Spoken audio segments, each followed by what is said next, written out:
절대 권력은 절대 부패하고 절대 부패한 권력은 절대 망한다 하는 말을 믿으십니까?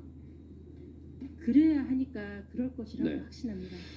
대한민국이 민주주의, 민주화가 되었지만 견제받지 않는 권력, 선출되지 않는 권력, 민주당 통제 밖에서 무소불위의 권력을 휘두르고 있는 성역 같은 존재가 검찰이라는 것을 인정합니까? 네, 인정합니다. 네. 그래서 본인도 내부에서 치열한 싸움을 하고 있는 중이죠. 네, 잘 버티고 있습니다. 헌법 11조에서 보장하고 있는 모든 국민은 법 앞에 평등하고 사회적 특수계급은 인정되지 않는다 하는 헌법 조항이 검찰에게는 잘 적용되지 않고 있다는 것도 본인이 느끼고 있죠. 제가 그 내부 자료 어떤 걸 봤을 때 검사들의 징계 양정과 관련해서 검사 신분의 특수성이라고 적혀 있는 걸 제가 본 적이 있어서 제가 좀 기함을 했었습니다. 네, 그렇습니다. 제가 뉴스타파의 죄수와 검사 시리즈 2시간 넘는 것을 제가 자세히 다 봤습니다. 이문정 증인, 피의자가 어떤 위치죠? 피의자란? 수사의 대상이니까 가장 그 정신적으로 약한 약자죠. 그렇습니다. 절대 강자 앞에서 사시나무 떨 수밖에 없는. 피의자는 검사나 경찰의 수사를 받고 있대 아직 공소제기는 되지 않는 피고인 신분 전 단계라고 볼 수 있죠. 네, 그렇습니다. 이 피의자가 수사권이 있습니까 없습니까? 없습니다. 당연히 없죠. 세상에 검사나 경찰이 수사한다는 얘기는 들어봤어도 피의자가 다른 피의자를 수사한다는 것은 상상할 수 있습니까 없습니까? 상상을 일반인들은 못하는데 검찰 내부에서는 뭐 사실상 수사관 대행으로 하는 경우를 그렇습니다. 들었습니다. 그것을 지금 국민 여러분들께 고발하고자 하는 겁니다. 시민보 참고인, 죄수와 검사 뉴스타파 보도에 의하면 건수 올리기 위해서 검사들이 진급이나 승진을 위해서겠죠. 그러면서 피의자를 회수하여 피의자로부터 범죄 정보를 얻고 피의자와 함께 수사한다는 보도 내용을 보면서 저도 충격을 받았는데 사실인가요?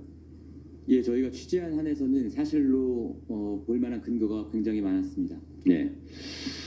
제가 아까 서울교수 유후 경험자라고 했는데 저도 잠시 혼거를 하면서 보면 주가 조작이나 아니면 소매치기라든가 이런 그 부분에 전문가들이 있습니다. 그런 기술 이런 것을 검사들이 수사를 하면서 그런 고급 정보를 얻을 수는 있겠죠. 그러나 그 피의자로 하여금 교도소 구치소에서 만났던 다른 피의자의 아직 밝혀지지 않는 범죄를 물어와라.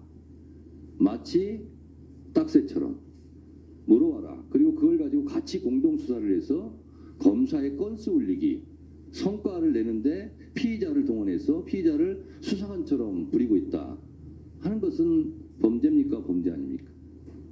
범죄입니다. 엄청난 범죄죠. 그리고 독수 독과론에 의해서 위법하게 수집된 증거는 증거 능력이 없는 거죠. 이문정 증인 맞죠? 네, 그렇습니다. 그러나 이것이 버젓이 증거 능력으로 유죄 판결에 활용되고 있다는 것도 이문정 증인 알고 있습니까? 검찰이 법원을 속이는데 되게 성공하니까요. 소위 말하는 사건 브로커, 죄를 벌여야 될 검사가 죄를 짓고 있어요. 이것이 대한민국 검찰의 어두운 면이라고 저는 생각합니다. 김영철 검사의 경우 이렇게 피의자가 수사를 하는 것과 같이 실제로 피고인 장시호에게 모해 위증 교사를 했다는 의혹이 있습니다. 이것이 탄핵의 첫 번째 사유입니다. 징역 1년 6개월 구형 그런데 재판부가 2년 6개월 법정 구속하니까 울고 달래고 했다는 아까 것은 제가 다시 재론하지 않겠습니다. 이런 모해 위증죄는 10년 이하의 징역에 처해 있고 이런 검사들이 있다면 마땅히 처벌받아야 된다고 생각하는데 이문정 증인도 동의하시죠? 예, 예컨대 한명수 사건 같은 경우 네. 보면 어미중 검사실에서 어미중 검사가 아니고 엄밀하게 말하면 신행석 검사 등 특수일부로 보여지는데요. 네. 검찰에서 어미중 검사 최종적으로 검찰 측 재소자 증인으로 세웠던 2명을 네. 계속 한만호 씨랑